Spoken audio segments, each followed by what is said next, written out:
Welcome to the J. Scott Outdoors podcast. Today we have Travis Boughton. You guys probably know him from Montana Wild. I've been following Travis and his brother Zach for a long time and really enjoy the content and all the work that they put in the hunting and fishing industry. I've recently been watching Travis's page on Instagram and getting a real kick out of watching the passion that he has for hunting and fishing, and seeing that shift a little bit to another adventure, and that is he's got a buildingbozeman.com, and he's been remodeling and getting into real estate and renting, getting some residential rentals and some VRBOs. And so Travis and I were just talking before the podcast. We have a lot in common with real estate and the love of hunting and fishing. Travis, I've admired your work for a long time. It's great to have you on the podcast. Seems like it's been 3 years or so since I've had you and Zach on. It's going to be great to talk to you tonight, and looking forward to it. How you doing, man? Yeah, thanks for having me. I'm doing well. Staying plenty busy. Busy, huh? Yeah.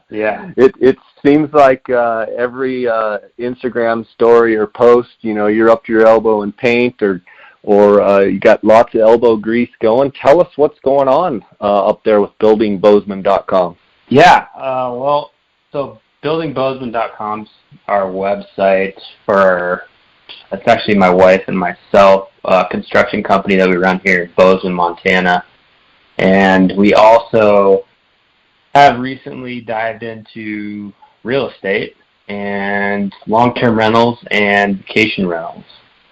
So Building Bozeman right now is pretty much just our construction website, and then we will have a website for our vacation rentals down the road. So it leads me to all kinds of questions. Let's back up just a second. I did a little bit of a brief intro. You and your brother have Montana Wild, which you guys put out and have for many, many years put out incredible fishing, fly fishing content, hunting content.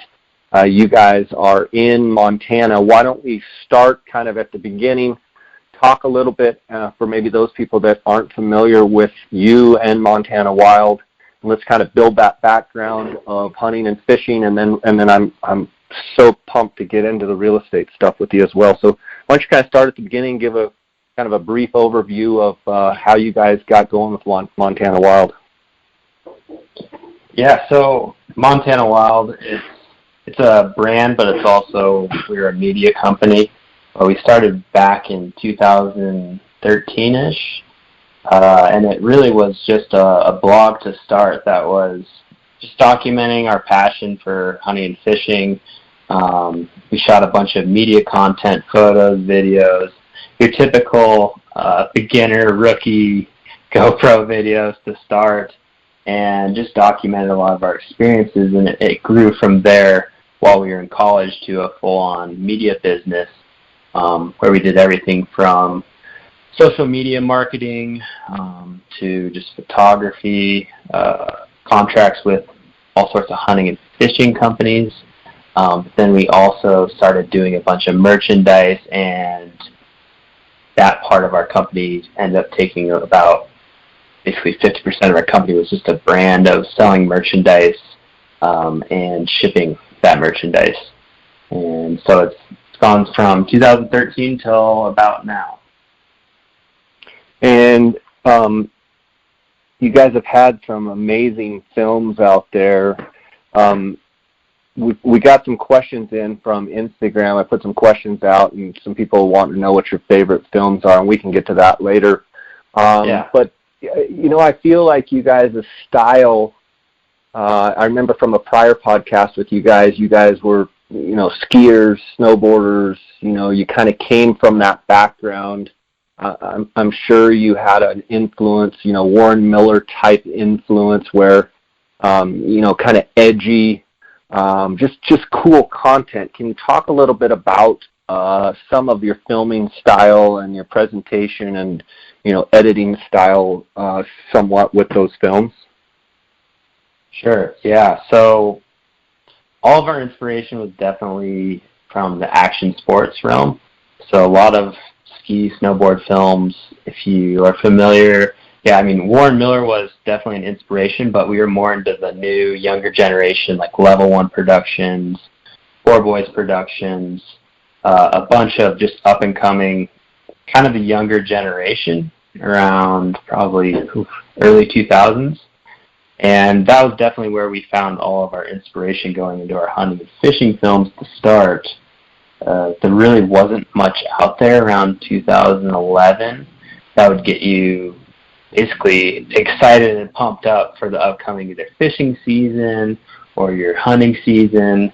And so we just kind of took a lot of that inspiration from skiing and snowboard films and kind of tried to carry that over into the hunting and fishing realm.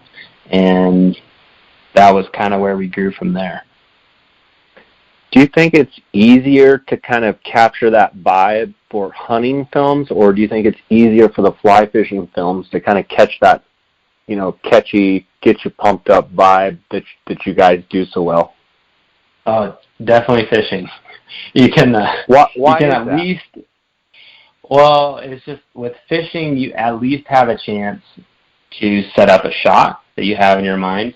You can see a fish rising, get in the perfect position with the right angle that you're, able to set up, and then have someone cast where you're all ready to go, where hunting is very random, unexpected. You don't really know what's going to happen, and so it's very hard to predict and know what the outcome is of your film.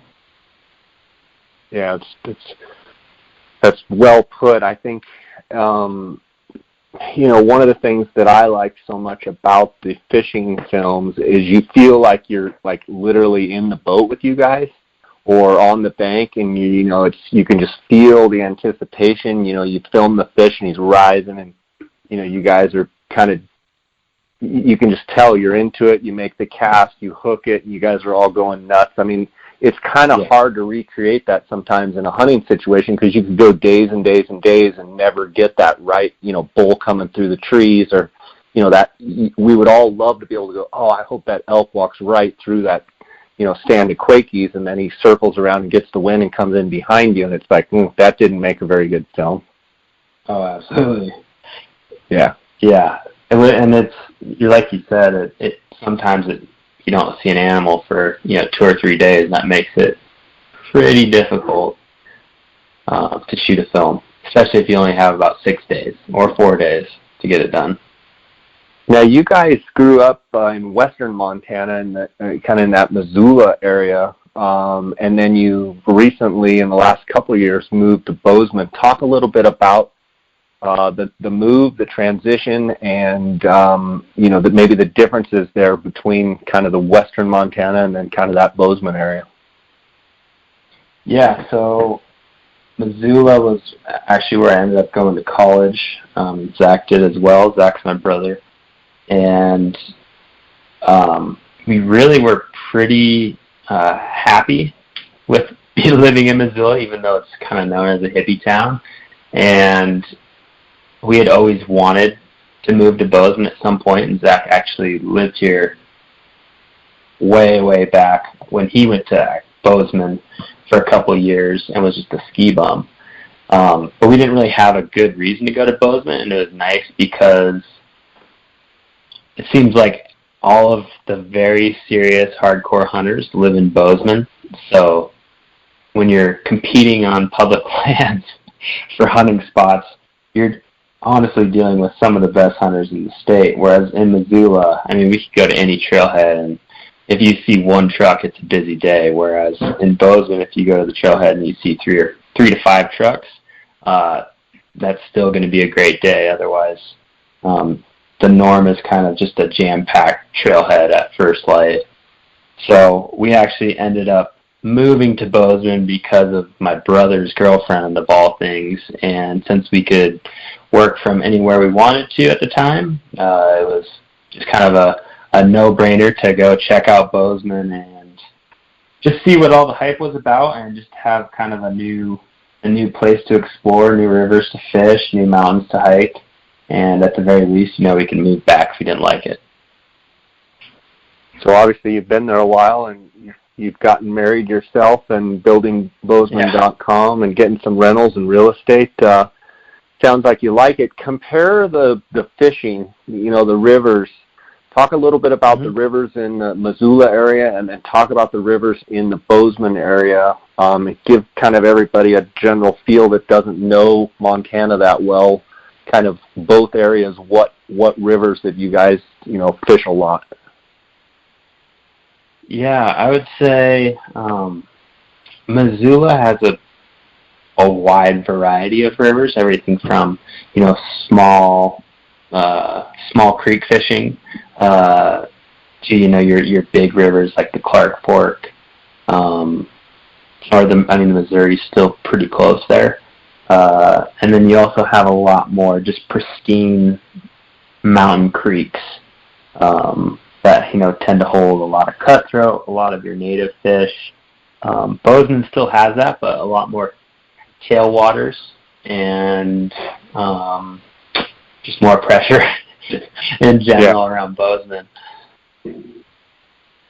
So the fishing, like the Clark Fork, the Blackfoot, the Bitterroot, those were all kind of rivers around Missoula, and what you have the Yellowstone, what are the rivers around Bozeman?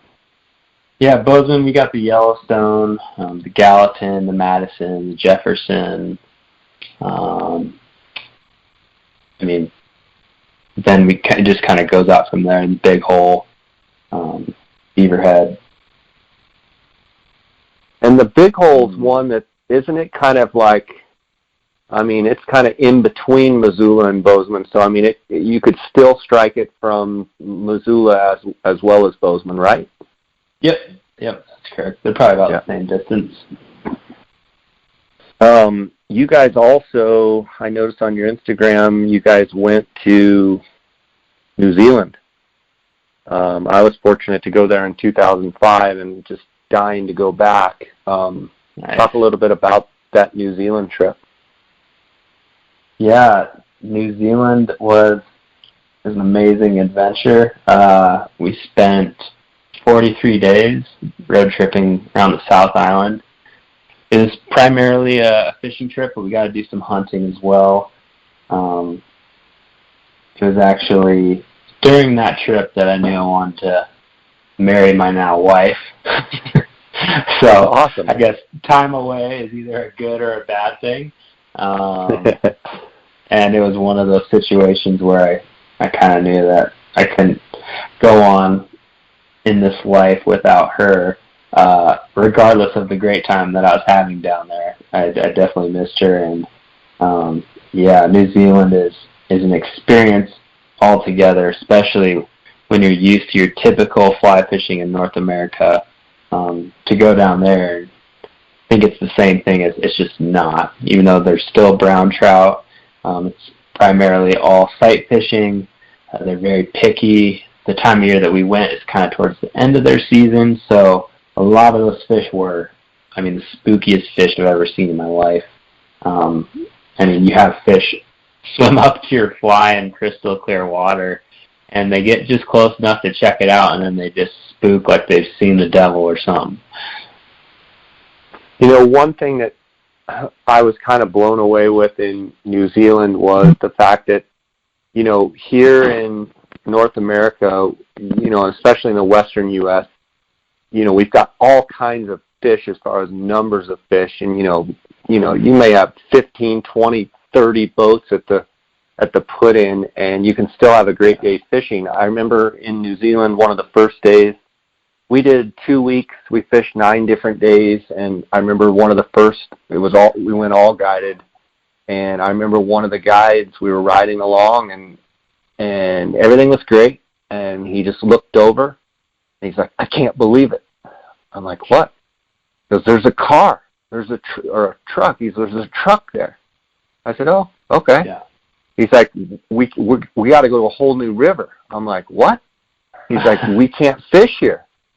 I'm like, and I'm thinking, well, shoot, if there's only one car usually in the western U.S. when we pull up, that's a great deal. And he's like, "Oh, you can't fish behind anybody." And what I didn't realize is, I'm curious your thoughts on this. Like a lot of places we went, we would walk for a half mile, maybe even sometimes a mile, just trying to spot a fish. We didn't do any blind fishing. It was basically spot a fish, try and catch them, spook them, or move on. And, we were putting, 10, 12 miles on, it seemed like a day, just walking, looking for fish, backtracking, looking. Talk about that, trying to find fish mentality, kind of hunting them down. Yeah, like you were saying, I mean, we had multiple days where we probably hiked anywhere from 4 to 8 miles and maybe actually physically see, anywhere from 1 to 4 fish. You're definitely hunting them there. It was hilarious because, if you spot a fish that one of your buddies walked past, it was a big deal. Yeah, you get a good chance to rib them. Yeah. But man, they're hard to spot, and the fish per mile is so low on most of those rivers that literally, you hike miles and miles, and then you finally find that fish, and usually it's a 20+ inch fish, which down there they, say it's anywhere from, they measure in pounds, so there's like, hey, that's a 10-pound brown, and you probably get 1 or 2 shots maybe at that trout before you spook it, unless you're on point with all your casting and your flies. And then, either you hook it or you spook it and you move on to the next one. And it's definitely it's a hard game down there. Yeah, and I would expect we kind of went early in the. Well, let's see, we went in March, I think. I guess that's kind of right in the middle of the season, or towards the end. But I imagine if you go earlier in the season when maybe they haven't seen a few flies, I mean, because it sounds like what you're saying is some of those fish had been caught or at least cast to, so they were super on edge. But talk about maybe your favorite experience down there. One of your days. What was one of your funnest times or favorite fish or favorite experiences? Yeah. I would say probably my favorite experience was just hooking the first brown trout down there because it was just so wild, and they tend to just go berserk when you hook them. And it was actually a little creek that we had to wade one of the big rivers to access, and it was a day that it actually was just raining all day, and the fishing was just lights out. The creek was about 10 feet wide. Pretty much every other hole had one really large brown trout, and I think we caught, 15+ inch fish, over 20 inches on one little creek. And eventually the water muddied up so much that we couldn't fish anymore. And when we went back to cross the the river, it had blown up probably 10 times the size as when we crossed, and we actually had just hike the shoreline to the nearest bridge. And it was quite the adventure. We might have had to do a little bit of trespassing to get safely back to our vehicle, but that was super memorable. And like you were saying, the pressure on the fish, at least towards the middle late season, is definitely a thing. And we found out that one of our buddies went down and fished there this year, and we told him about that creek, and he went back and fished, and he actually caught this, like, a few of the exact same brown trout and had photos that we caught in that creek. So isn't that unbelievable? It's crazy. I don't know how the fish there migrate, but obviously they hang out in the same spot. Yeah, it's an amazing place. Anyone out there listening, I mean, definitely put New Zealand on your list to go check out. If you're a diehard fisherman, you've got to go. I mean, the fishing's amazing. Like Travis is saying, I mean, the anticipation of that first, solid brown coming up and taking. I mean, most of the fishing there is dry flies, and they are picky. But man, when you hook them, they go ballistic. Like, just ape crazy. I mean, they go nutso, and that's half the fun of it. And so I enjoyed following some of your pictures and stuff from that. And you guys had a film also on it that was awesome. let's talk a little bit about, you talk about hunting in Bozeman and the area being more congested and some phenomenal hunters in that area. What has the transition been as far as, because it's also a college town, is it not, in Bozeman? Yeah. Yep. What are the differences? Yeah, what are the differences, like, from that perspective, and then just having some of those, iconic hunters and such in the area, in Bozeman, and trying to, find your spots and areas, and talk a little bit about that, the transition you guys kind of had to go through.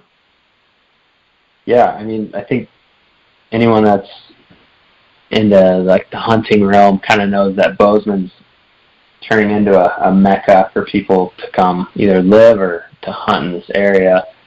We definitely have a lot of people in the industry, per se. And just in general, Bozeman is a very active, a very athletic, outdoorsy town where there's just a lot of top athletes that live here, from rock climbing to mountain biking to trail running to whatever it may be, any sort of outdoor sports.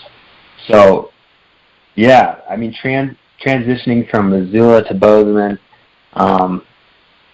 it was a good experience, and I definitely love hunting around Bozeman, but it was different to try to get used to just avoiding pressure and thinking differently about where you would typically hunt, because there are 5 other guys that are just as fit or athletic or as motivated as we were, and so if you're all going to the same spot on the weekend, you're probably going to butt heads, and it just makes elk hunting and deer hunting more difficult when there's that type of pressure.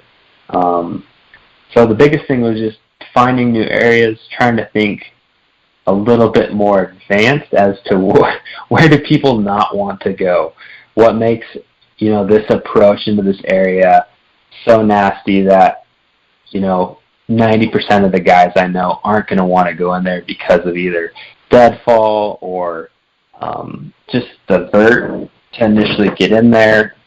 Just a lot of different variables that you have to start thinking about when you're hunting around Bozeman just to get away from people. Yeah. As far as the fishing in that area, would you say, I mean, is the fishing every bit as good as what you guys witnessed in, that Missoula area, or do you actually think the fishing is better in the Bozeman area? I'd say the fishing is just as good in Bozeman as it is in Missoula. Yeah, I mean, they're pretty comparable. Both are great spots to fish. Bozeman just has just more pressure, I guess, in general. But the fishing's still great. What is going on right there right now as far as how is your snowfall? What's runoff look like? Is anything starting to fish yet? What you got any hatches coming up that you're looking forward to, salmon flies, or anything going on that you're like, oh yeah, I'm waiting for this? Yeah, snowpack was great here, at least in southwest Montana this year. Runoff we had a late spring, so we're actually just coming out of runoff right now. And where I live currently is about a mile from the Gallatin. I think a day or two ago was the first time I could actually see into the water and see parts of the bottom along the shoreline. So we're just coming out of runoff. A lot of the tailwaters have been fishing pretty good, but I actually haven't really fished much other than, only a couple times this spring, just because I've been so tied up with either business or remodeling or just purchasing real estate. But I am going fishing the next couple of days, and it's the salmon fly hatch is starting and going on a couple of the waterways around here, so I am going to escape and finally go fish a couple days. The salmon flies, which rivers up there do salmon flies, I know some of the rivers there won't be salmon flies, but which rivers, are known around that area for having a pretty good salmon fly hatch? Mostly Madison, Yellowstone, and the Big Hole. Okay. We've got salmon flies in the Gunnison Gorge. I'm supposed to be going down on Sunday afternoon to do an overnight in the gorge, and I always love fishing the salmon flies. We've had so much water here in Colorado this year that everything's still blown out. The Roaring Fork's blown out. The Eagle, I mean, they're coming down, but I was looking at water today that, normally we've been fishing for a couple weeks and, it's still chocolate and just barely starting to turn green, it goes from chocolate to green and then it starts clearing kind of daily. So I'm thinking in a couple weeks we'll have some good fishing here. I want to take a second here to thank the sponsors of the podcast, and then I want to dive into what's got you so busy there where you haven't been fishing as much as usual, and it's a great story, and I've been having fun kind of watching it move along here. I want to thank GoHunt.com for their sponsorship of this podcast. Cody Nelson, my friend, who is the optics manager at GoHunt.com in the gear shop. You can call him directly if you're looking for binos, spotting scopes, tripods, anything to do with optics at 702-847-8747. That's extension 2, or you can email him at optics@GoHunt.com. There's a special promotion going on right now for this upcoming month of July, and that is if you use the JScott19 promo code, you're going to be entered into a $1,000 Go Hunt Gear Shop giveaway. So if you spend $12 in the gear shop, you get 12 entries. If you spend $2,500 in the gear shop, you get 2,500 entries. So someone's going to win that $1,000 gift card. I want to thank GoHunt.com for their sponsorship. I also want to thank KUIU. That's KUIU, KUIU Ultralight Hunting. You can find out more about KUIU. Go to KUIU, that's KUIU.com. Also, phonescope.com. Use the JScott19 promo code. You're going to get a 10% discount on all orders. That's the digiscoping device I use for my iPhone X. And I also want to thank onxmaps.com. Use the JScott19 promo code, and you're going to get a 20% discount there at onxmaps.com. All right, Travis, so let's dive into when you made the transition mentally to wanting to get more focused on real estate, construction, and, kind of how it's taken a good focus and a good portion of your time.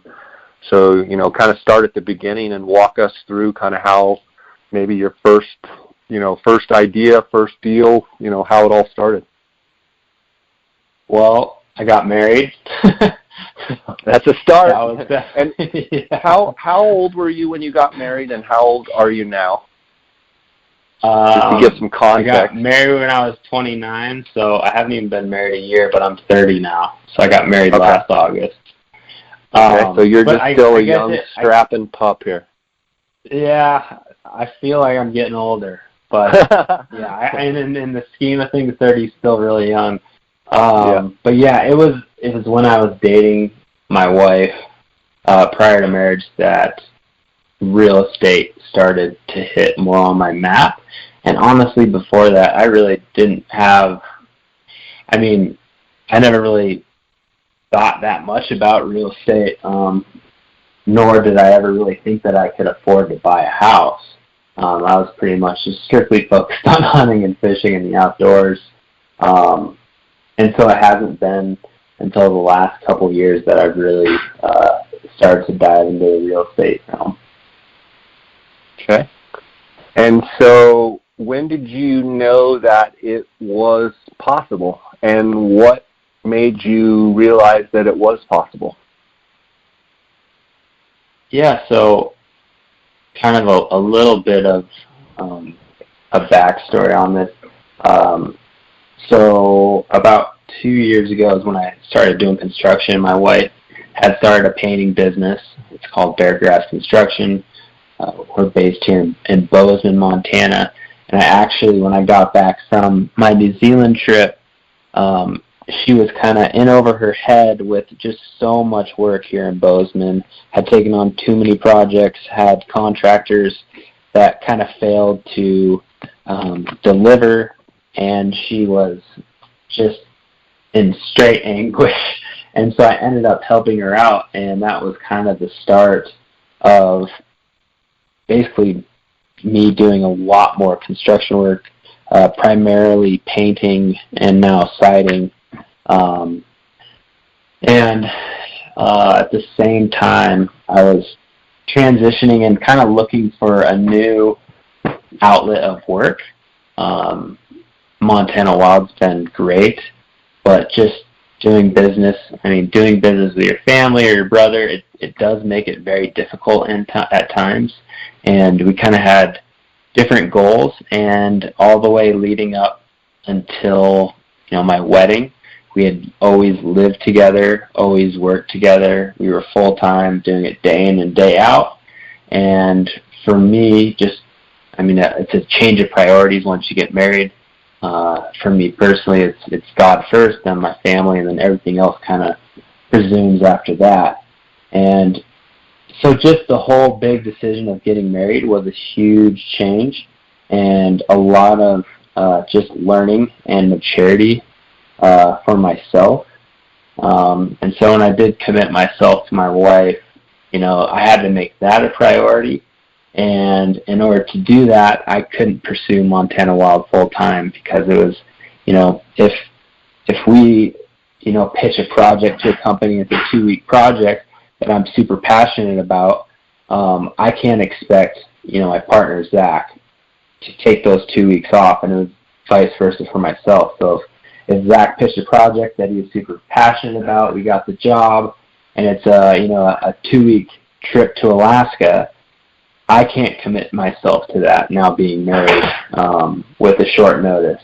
And so just the whole thing of becoming married and a change in priorities, I knew that I needed to shape my career a little bit and start diverging into other industries. And at the same time, I was definitely getting a little bit burnt out with the hunting and fishing industry,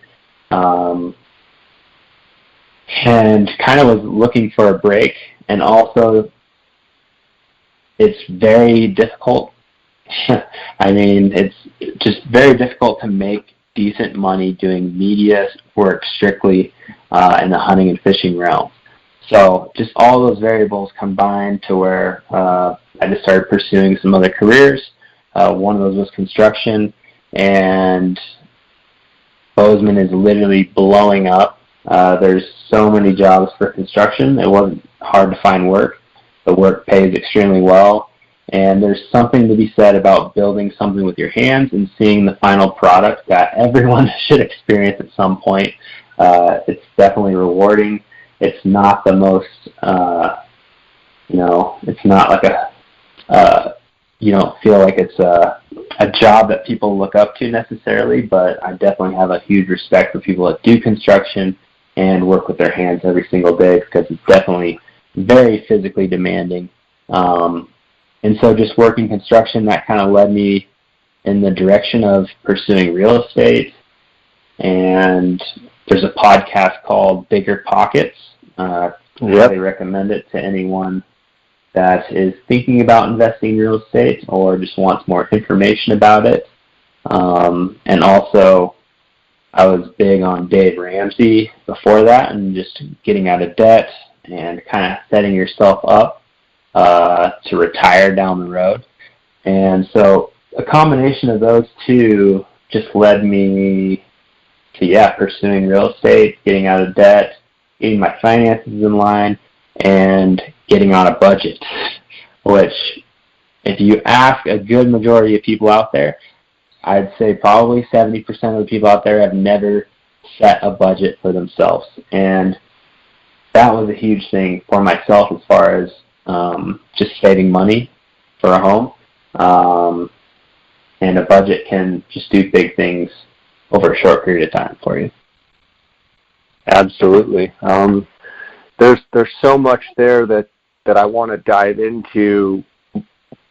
something that I just listening to you talk, it sounds like the relationship with your wife and her having a real passion and interest in painting and construction and having Beargrass Construction, it sounds like it was an easy transition almost for you to help her out, which then kind of created, that little morsel of, of a seed to be planted of, oh, this is awesome.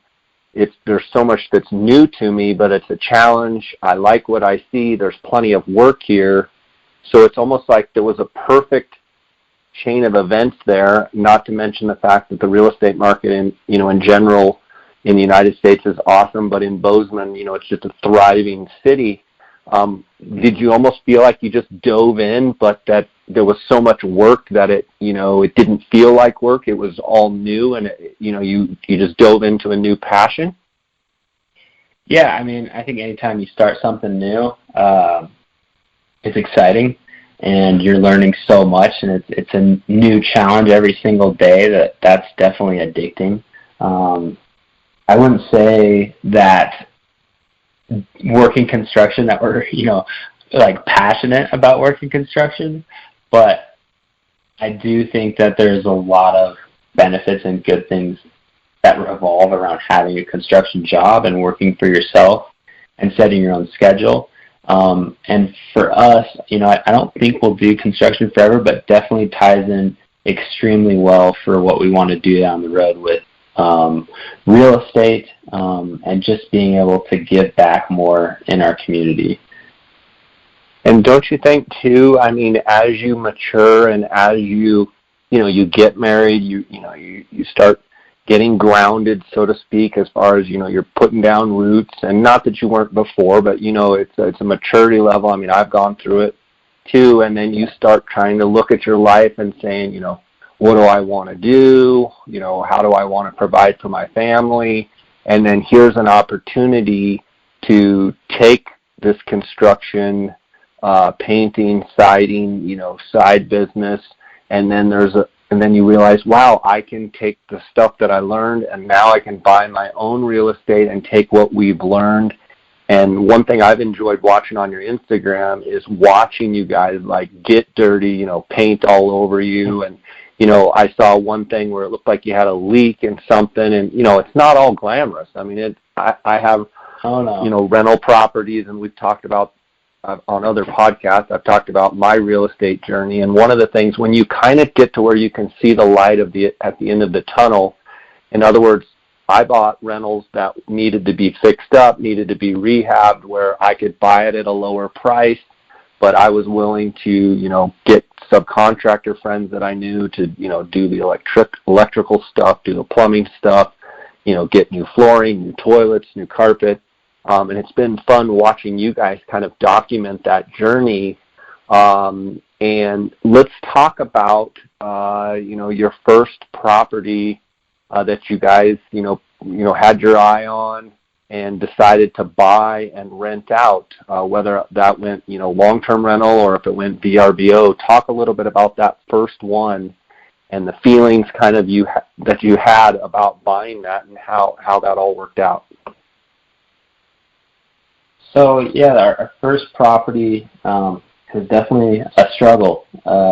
Neither my wife or myself have ever purchased real estate, and just going from trying to get the financing to trying to even find a deal in Bozeman or the Gallatin Valley is extremely difficult right now, and you have to definitely be creative if you want, in quotes, a good deal. If you're just buying a single-family home and you just want to live somewhere and pay a mortgage, obviously that's easy. You just pick something in your price range and hope it's something that you like. But for us, we wanted to find something that, I guess in simple terms, we didn't want to pay our mortgage. We wanted someone to pay it for us, just through all the knowledge we had done. So with us working construction, we knew that we have a lot of the skills to either convert a single family home into a duplex, or we were looking at a lot of homes where we could do an ADU, which is basically a single unit above a garage that we could rent out.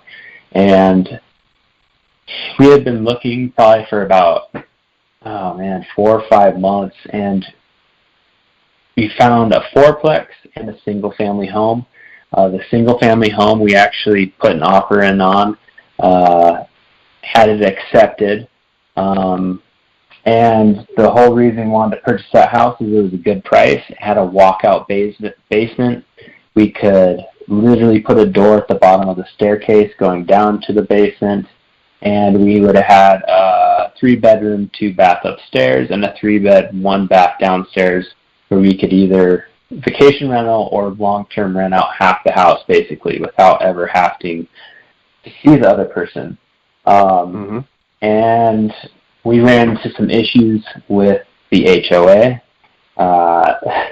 We actually had permission to convert the basement into another unit from the current president of the HOA, but the risk that we ran was once that person left the HOA in that neighborhood, that could potentially change down the road, and we'd be stuck with a house much too big for ourselves and not that additional income coming in. So we were able to get out of that deal, and then instantly we went and put an offer in on this fourplex that we were actually extremely surprised was still on the market and was the best deal on the multifamily that we had seen over the last 4 months. We got the financing, the whole process from when we got our offer accepted to close was, it's just a headache trying to learn everything, get your financing in line, and just to do all of your due diligence beforehand to know that you're not going to have surprises or some crazy expenses that basically just put you under. We own a fourplex in Belgrade, Montana, and we saw just a lot of opportunity with it being a 20-year-old building. Everything was pretty much original other than a carpet and a couple units.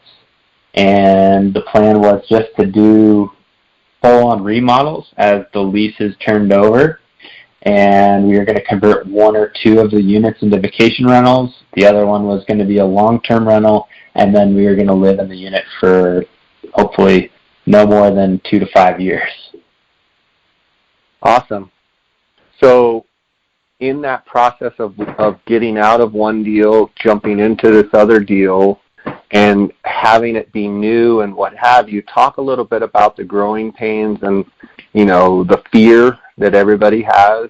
Did you experience some fear? What if this doesn't work? What if this happens? What if that happens? And what made you finally just say, we have to do this? Definitely intimidating. But fortunately we live in an era where podcasts, more specifically, but also YouTube, has just so much information out there, which, real quick, has probably been one of the biggest benefits of working construction. I literally can read 10 times the books or listen to them, essentially, or educate myself every single day, where I'm literally getting a degree while I'm working. And so that in itself, I've just been able to learn so much. And everyone that invests in real estate says the biggest step is just diving in head first and getting that first piece of real estate. And so kind of did all the work up front on what to look for in this, in a property that would make sense in this area and financially. And once I had done all that homework, the biggest stress during the process was just making sure we had the down payment. And obviously you always have in the back of your head, is there anything that I'm missing? Is there's something wrong with this place? Is the neighborhood have some sort of issues that I'm not aware of? Are the neighbors crazy?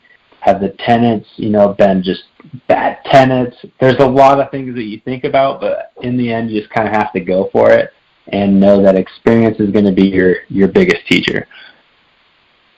Yeah, for sure. I think some of the best advice out there, and I can attest to this. I'm 46, and, I got my real estate license in 1997, so, 22 years ago. And, there's nothing like learning real estate until you're actually putting your own money on the line.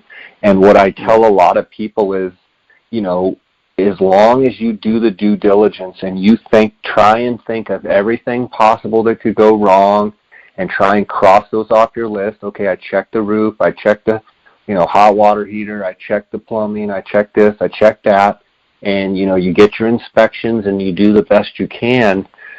Sometimes if you got in some real estate and let's just say you were trying to, fix and flip it, and let's just say you broke even, the amount, and Travis, I'm curious your thoughts on this, the amount that you learn in one transaction, and I've had a bunch of younger real estate agents, call me and ask me questions about this, that, and the other, and I just say, get some transactions under your belt. And, as far as investing real estate, it's the same thing. Get some homes, get some closings, get some, go through the financing deals, go through the inspections, go meet the inspector, and you're learning along the way. And even if you break even, you've basically got yourself a bachelor's degree in buying real estate in one transaction. And if you can duplicate it, multiple times, I'm still learning about real estate, and I've been doing it 22 years. I mean, it's one of those things that I look at as a challenge, and try and find some diamonds in the rough, try and find some sleeper deals that people have passed on, and you've been able to find them in one way or another, make them work. But I think you hit the nail on the head. Jumping in and just getting started is half the battle. Yeah, absolutely. You learn so much just one transaction. We've only owned this place since the 5th of April, and I have learned so much just about being a landlord, purchasing real estate in general. So it's been a great experience. It's been a lot of work, but definitely super happy that we purchased the place, got the first one under wrap and in the works. And yeah, I mean, we had a boiler. So our boiler went out within the first 2 weeks of owning this place. And so I had to welcome to the world of real estate, right? Yeah, like no issues whatsoever, with the boiler until, you purchase the place. And that actually seems to be pretty common, is when someone purchases the place, something goes wrong. So that was a little bit of a scary start just to owning, just because it was like, hey, we just dropped all this money on a down payment. You're going into it hoping things are smooth, and then you instantly have to drop, another lump sum of money just to get this fixed, because tenants are already calling you and texting you saying their heat is out. So yeah, it's fixed now, so it should be good hopefully for like another 20 years.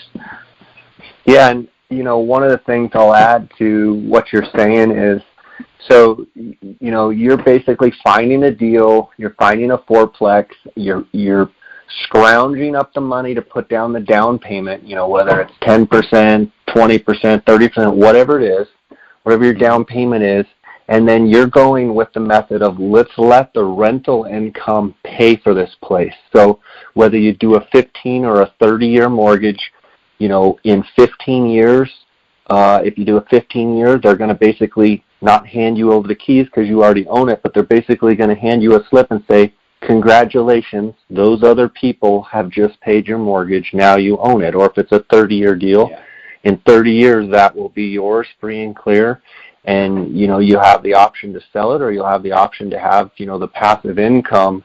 And that's one thing I've learned with the rental properties that I have that I like so much about rental properties, is the fact that if you can come up with a down payment and you're not planning on selling the property and you're looking at it a long-term deal, there's really not a ton of downside. Yes, your boiler could go out and you're going to have to not buy as many flies or not go on that trip to New Zealand, but long-term, when you can get that thing paid off and have that money coming in every month, and instead of it going to a mortgage, it's going straight into your pocket. That's what I highly encourage anyone out there.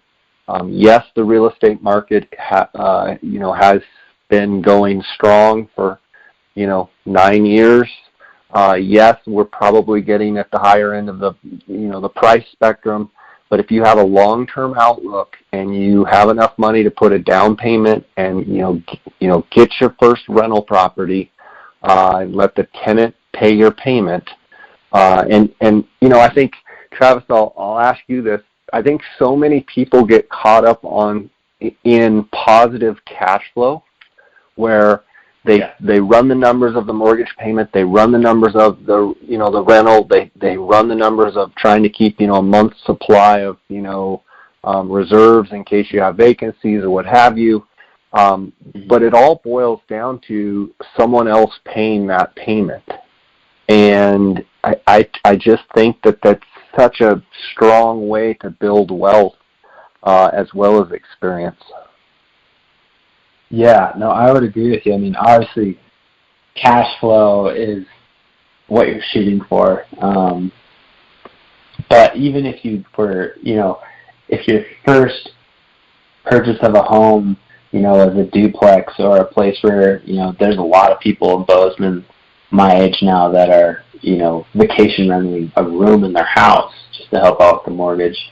I think the biggest thing is, if you can get into a residence and have someone at least cover your mortgage, cover it. Just to have that first deal under your belt and to go through that experience, totally worth it. Exactly. That's what I didn't add in there. I basically was saying, if you don't have to make $1,000 a month or $4,000 a month, it's great, or $333 a month, whatever it comes out to. But sometimes if you just cover your mortgage and it's a wash, but you look at a 30-year spectrum, Travis, you're 30 years old. When you're 60, that place will be 100% free and clear. Mm-hmm. And if you did a 15-year mortgage, and when you're 45, that place will be 100% free and clear. So, obviously, probably in 15 years or 30 years, you're not going to be living in one of the parts of the fourplex. You'll have 4 levels of income coming in, and that's how you do it. I think a lot of people try and make too sweetheart of a deal, and they've been told, well, you've got to have positive cash flow. Well, how about just getting your payment covered, where maybe you can live in half of it and the other half, and it covers your payment. Now you have a free place to live, and then you start looking for, saving money and trying to buy your next real estate deal. Oh, yeah, absolutely. And like you're saying, we're probably pretty close to the top in the real estate market right now. And, some people are saying it's going to crash, but who really knows? It definitely has been kind of on our mind. And one of the huge perks of investing in a place where you can either rent it out after you've moved on, or if you have other places, so like a duplex or a fourplex where you can rent out portions of that place, is if the market does crash, the actual hit to rentals is probably only 10 to 20% of the rent that you're getting. So say you're getting $1,000 a month, say it drops down to $800. As long as you can still make your mortgage payments, it's not going to hurt you. Not to mention, so many people are probably going to lose their houses in a real estate crash, and they're going to need places to rent. So rentals are pretty safe regardless of the market. And obviously, you would like it to go up and get appreciation, which you will if you long travel up and go through the roller coaster. So as long as you have that mindset, rentals are pretty dang safe as long as you do your research and you understand and are willing to learn. Yeah, and the reality is you only lose if you sell. So as long, and you talk about rental rates dropping 10 or 20%, what I've found is when the market actually gets rough and people start losing their homes, actually there's more demand for rentals than in good times, because in good times people are buying houses in bad times, people need houses to rent because they've had to give their houses up. So I've seen actual rental prices increase. And so anyway, I'm just encouraging. I see your story. I see you being 30, and I can just see in your videos, you and your wife, you're excited about it. I highly encourage people out there, if you're thinking about buying real estate and you have a long-term mindset, I just don't see really any downside as long as you do all your due diligence. But getting in the game is way better. How many people do you know, Travis, that they're like, oh, I should have bought this 10 years ago, and I should have bought that, and I should have bought this, and then you go, well, what did you buy? And they say, oh, nothing. I'm still renting. I mean, I've seen it over my life so much where, it's like you've got to have a jump-in point at some point. And the benefit of buying income-producing real estate is, basically the tenants are paying for your investment. You just have to have good credit and enough to put a down payment, and you're good to go with a long-term outlook. Bozeman, Montana may, real estate in the next 5 years may take a dip, but I guarantee you in 15 years in Bozeman, Montana, it will be higher than it is today. I promise you that is a fact. Oh, absolutely. And a lot of people are, they don't really realize how feasible it is to actually purchase a home. And, some people are like, wow, it's a big undertaking, or I don't think I can afford it. And that's really where doing the research and figuring out, there's FHA loans where you can literally put like 3.5% down. Yeah. And which is not very much. I mean, a lot of people in general, with like their wages, if they go on a budget for a couple of years, they get out of debt. I mean, that's a pretty reasonable thing for most people. I mean, obviously credit score and who you deal with financially to get your loan depends on the outcome. But, I mean, if you think about it, the risk is pretty low. If you put 3.5%, say you put $30,000 down between you and your wife, I mean, the worst that can happen is you're out that $30,000 down the road. It's really not that big of a risk if you look at the actual, like, all of the benefits of getting into that property. And man, rent around here, I mean, you're lucky if you're spending under $1,200 a month, which, I mean, that's over $12,000 a year that you're just spending on rent every year. So how many years are you just gone? Like, I want to pull the trigger and invest in real estate, or at least get started. I wish I would have got started a long time ago, knowing what I know now. And, I mean, some people, they don't want to put in the work or be a landlord, and that's understandable. But for myself, it's just a whole new realm that I'm pretty excited about, and my wife has an amazing eye for interior design and spaces that, they look extremely dumpy and run down, but has a vision for how they can just be a beautiful place, which is super helpful for us just in remodeling and seeing the maximum value that you can find in a property, which obviously is beneficial because we can find places that most people are going to overlook or not want to put the work into, but we're willing, to put in the elbow grease and in return, basically, add a bunch of value to that property and either rent it for the maximum rent we could get in the area or sell it for more money down the road. Yep, this is great stuff, awesome stuff. We've got some questions here from Instagram, and let's just dive into a few of them. This question says, buy and remodel or build from scratch from an investment point of view, what would you do? I think it completely depends on your knowledge of building and the real estate market in your area. So for us right now, it doesn't make sense to build, at least with my knowledge and my financial situation. In Bozeman right now, just to even get building permits and to get underway, it's about a year out. So that's quite a bit of time to where I could buy something used, or just an older home or an older multifamily unit, already have it remodeled and renting for, a year before I could even start construction. So if I were to go and try to build a multifamily unit right now, I'm looking at about 2 years of before I can even start, making any of that money back, which to me, that's a lot more intimidating. And so for me, it's not new construction.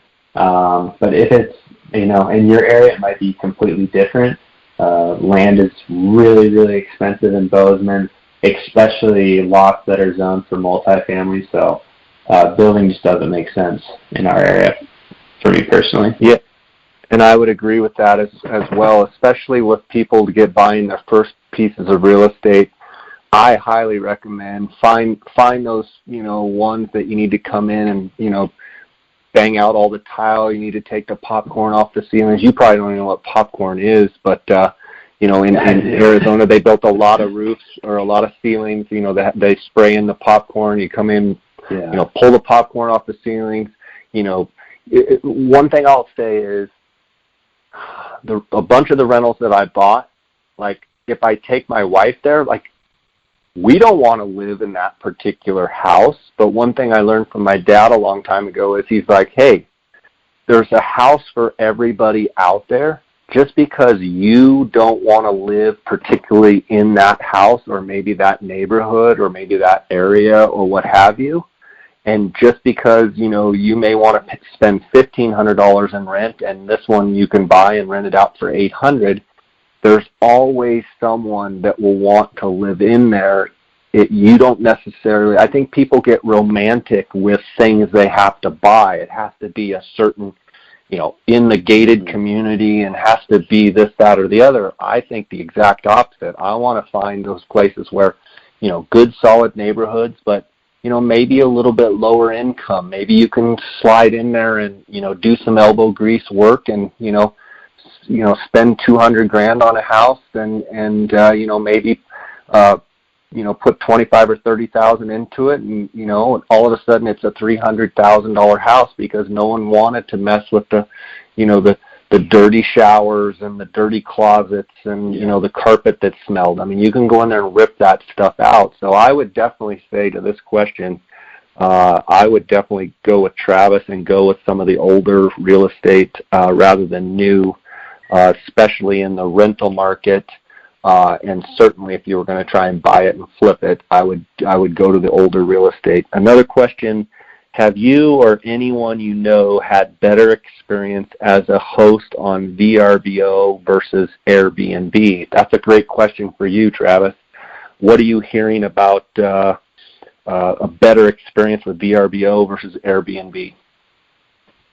Yeah, so we've only had our vacation rental up and running since middle to late May, but in that last, month, almost month and a half, Airbnb by far has been 100% of our bookings, and we've booked almost every single day. So I really only have experience with Airbnb because that's where all my bookings have been from, even though we are on HomeAway, which is VRBO, and Airbnb.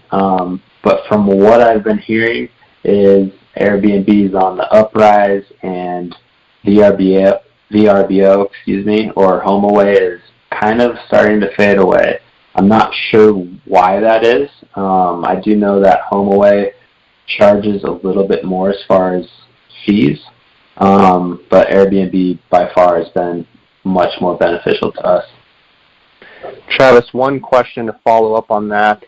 I've actually bought my first, I always just say the word VRBO or vacation rental. I'm going to try and rent it short-term versus long-term. When you were looking at, the rental prices and what have you, what made you go from doing a, long-term rental, say a 12-month rental, to doing a higher price per night and doing a short-term rental? What were the thoughts on that? Yeah, so for us, just having stayed at vacation rentals quite a bit over the past, 4 or 5 years, just traveling, we definitely know that there's quite a bit of benefit to a vacation rental over someone that wants to stay, at a hotel. especially if you have a kitchen or just a unique layout or a unique area.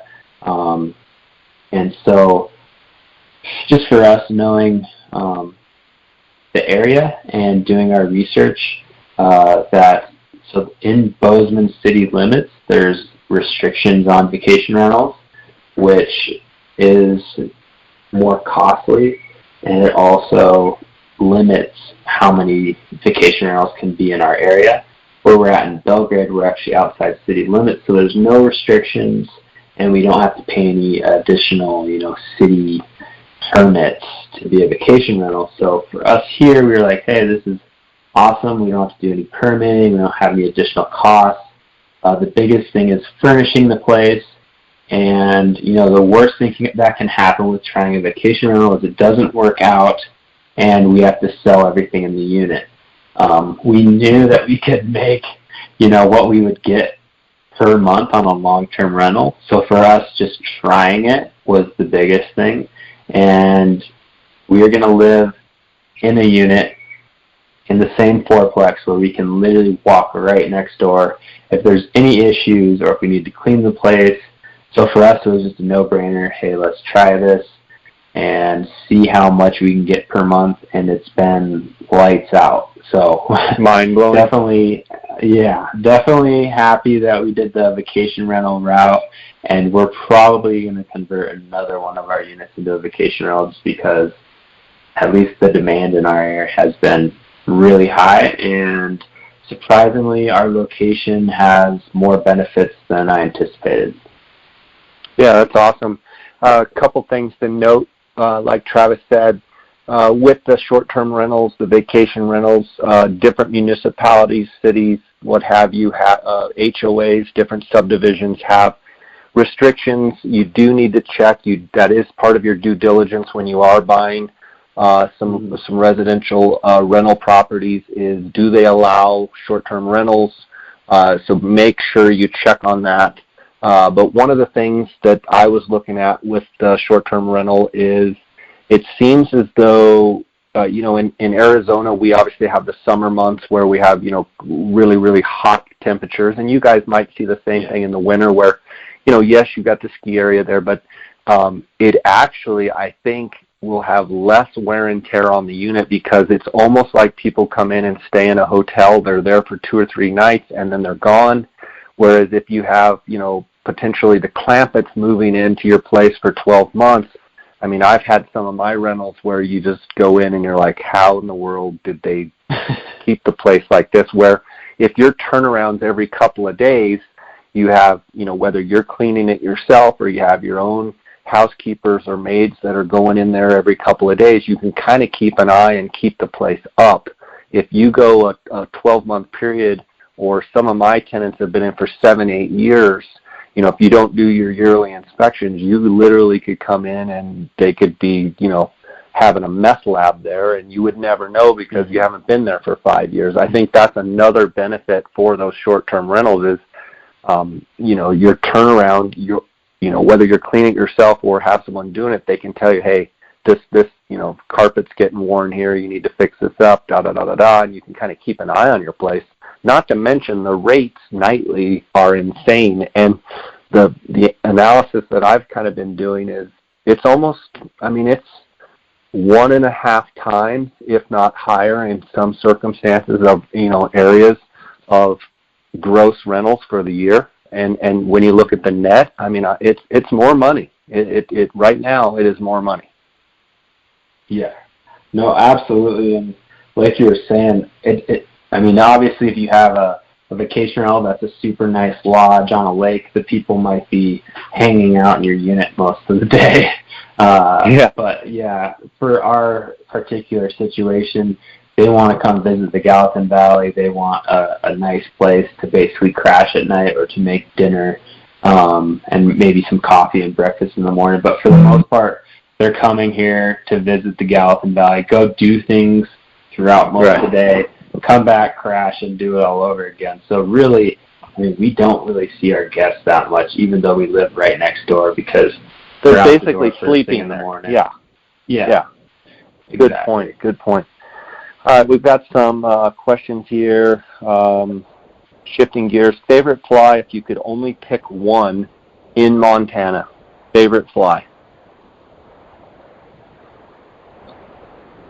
San Juan worm. Are you serious? Or are you full of bull? I mean, it works. It's not. Are you talking about? You're talking about just catching fish, aren't you? All right, let's back up. Favorite fly to fish, and then favorite fly if the money was on and you had to catch fish. So San Juan worm, if the chips were down and you had a bet, you had to catch fish. Is the San Juan worm? Well, yeah. I mean, as far as like the number one to go-to fly on all rivers in Montana, if you want to catch fish, is the San Juan worm. What color? Definitely not the favorite fly. What color worm would you go with? Pink. Pink's really good. Okay, what's your favorite fly to fish? The favorite, what was it? What's your favorite fly to fish? Like, do you have a certain dry fly or a streamer? Yeah, well, favorite fly is definitely a streamer. It's called the Gandalf. It's one that I tie myself, usually in like a gray or white. Or tan. Is it your own tie, or is it a tie that you've copied? I mean, did you name it? Yeah, I named it. But it's a combination of probably 3 different patterns. I'm gonna have to get me some of those. I would call it my own, but it is stealing from 3 different patterns and combining into one. All right, I'm gonna have to get me some of those. Okay, what about dry fly? Favorite dry fly? Is that you're asking? Yeah. I mean, a chubby, because you can fish it everything from, like a beetle, a hopper, a salmon fly, or a stone fly. I mean, chubbies are just good in general. You like terrestrial fishing? Oh, yeah. Who doesn't, right? Love it. Yeah. Okay, what is your favorite wade fishing river, and what is your favorite float fishing river in Montana? Oh, man, it's a hard one. Or give me your top couple. Wade fishing, probably the Blackfoot. All portions of the Blackfoot. Okay. For floating, I've got to say either the Madison or the Clark Fork. Those are pretty neck and neck. Okay. Favorite film Montana Wild has made? From your perspective, your favorite film. My favorite film has got to be Buck Nasty Browns. Yeah, I love that one, dude. Yeah. I love that one. As a matter of fact, I was up at the green the last couple days, and I saw a Moorish mouse.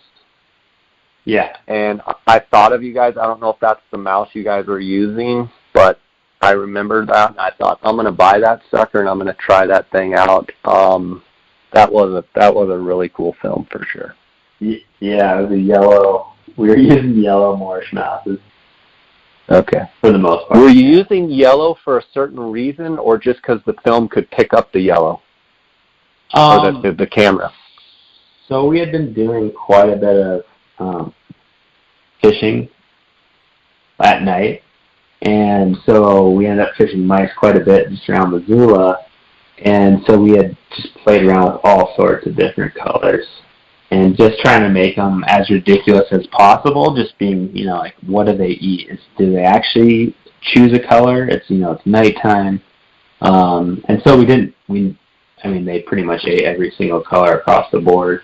And so we had a bunch of yellow and pink ones still tied up. And so they happened to be eating yellow streamers pretty hard in that particular area.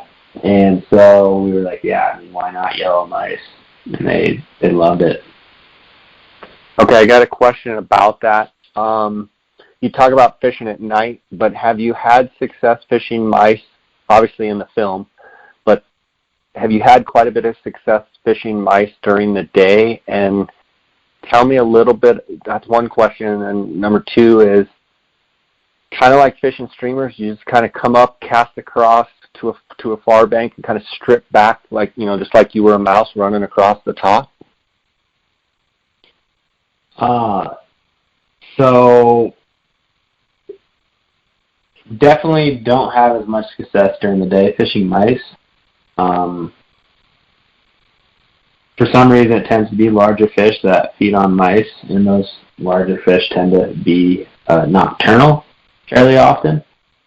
Not sure if that's the case, why mice work better at night, but we have had success during the day, just not even close to comparable as at night. As far as fishing a mouse, it's usually very similar to fishing a streamer as far as, casting across or casting across and down river to the opposite bank. And you're not necessarily stripping. It's usually like wiggling your rod to get that, water disturbance, so the surface disturbance from the fly, and then skating on the top, stripping it, and then slowly, bringing in line. I don't even know if I'd call it stripping, but just so that it is maintaining a consistent flow speed. But you kind of want it planing on top of the water, right? So you got to kind of maintain that. Is that what you're talking about? Kind of where it's skipping on the top? Yeah. So you have the wiggle, which usually if you have the current, it's already starting to swing across. But you do have to still maintain bringing your line in to keep that consistent movement across the current towards you. Otherwise, it'll just fade out if you were just to let it swing across wiggling. Yeah. There's some explosive takes on that Buck Nasty Browns for sure. Okay, if you had to choose one, and I don't know if this means choose for the rest of your life, but let's just say if you had to choose hunting or fishing for the rest of your life, is there one you would choose over the other? Oh yeah, it's for sure hunting. So are you kind of like me in that fishing is, you love it and you're passionate about it, but it's kind of the way to pass the time until hunting season? Yeah, it's just fishing's fun, fishing's great. There's just a greater purpose and an unknown with hunting. It's just, you never know what to expect with hunting. You might see does all day, or you might see a 200-inch buck. Not to mention, like, your interaction with those animals is a lot more adrenaline rushing than what I find with fishing. Fishing, you kind of know what to expect. Like, I'm going to go out there, I'm going to cast the fly, I'm going to hook it. It's a fairly similar experience. You kind of know what to expect. With hunting, you don't know if you're going to go out and get bluff charged by a grizzly or what the day is going to entail. And you just get to explore a lot more country than, hey, I'm stuck to this stretch of waterway, top to bottom. So yeah, hunting by far. Okay. A good starter camera setup for taking outdoor pictures. I mean, the best camera to start is the one that you have. So whether that's a cell phone or just a point and shoot, the biggest thing is to start shooting and creating content. There's so many camera options these days. Definitely, I would look at a lot of like the lower to middle end Sony point and shoots. Travis, this isn't a question, but mirrorless cameras have really come a long ways. Have you bought into the mirrorless? I shoot both still. So I do have a Sony that's a mirrorless, and then I do have a Nikon, just standard DSLR. And I do think that mirrorless has a lot of benefits. I don't see that going anywhere. I do think mirrorless is definitely a great way to go. I mean, a huge thing is just being able to see the exposure of how the photo is going to look through your eyepiece. Yeah, mirrorless is definitely a great way to go. Okay, here's a question. This one hits particularly home with me. What's your take, and then there'll be one more question after this. What's your take on wolves as to them being introduced back into the wild? I'll answer before you, Travis. From my perspective, I've just never seen wolves play good with others. I think it's just not a good fit. I worry that the certain groups out there, they don't want to manage the wolves. I would say I would bend a little bit more if I knew for sure that they would be able to manage them and keep them in check. They're talking about bringing more wolves into Arizona, more wolves into Colorado, and I just do not think it's a good idea, because I think, the environmentalist groups and what have you ends up turning into big lawsuits, and they don't end up managing them. I think some of that country up there where you're from, I mean, you guys saw in Yellowstone and Idaho and, all the surrounding Wyoming, some of the different places all around there had some serious death loss in, ungulates, and curious your thoughts, but I just don't think it's a good idea right now. Yeah, I mean, there's a place for wolves, but especially with the stuff they're talking about now, introducing wolves in Colorado and Arizona, with just what we've seen here in Montana, where they reintroduce wolves, but we still, technically have wolves on the landscape. They just have devastating effects on the animal populations, and it's just when you're talking about bringing back, something like a wolf, which is very similar to a coyote. I inherently think that wolves from Montana will eventually be in Colorado. I don't really think there's any point in introducing them and starting an influx of a bunch of wolves. Coyotes and wolves reproduce like crazy. It's like, how many times have you heard someone try to eradicate, coyotes from the landscape? It's literally impossible. It's the same thing for wolves. We could try to poison and shoot them every single day in Montana. There would still be wolves here. And the people that want to reintroduce them are the people that are like, hey, I want to see wolves as I'm out driving I-90. And it's like, you don't understand the mentality behind wolves, mountain lions, whatever it may be, that they're extremely intelligent. And even though you don't see them all the time, doesn't mean they're not there. And so for us as, hunters or people that spend a lot of time in the outdoors, we're really the best gauge as far as like, what are wolves doing and how many are out there. And I think it's a lot more than what the majority of people think. Good answer. All right, last question. What advice would you give someone trying to figure out what they want to do for a living for the rest of their life? Well, that's definitely a hard one. I think pursuing your passions is important, but not a necessity. The biggest thing is, what are your goals? What are your goals in life?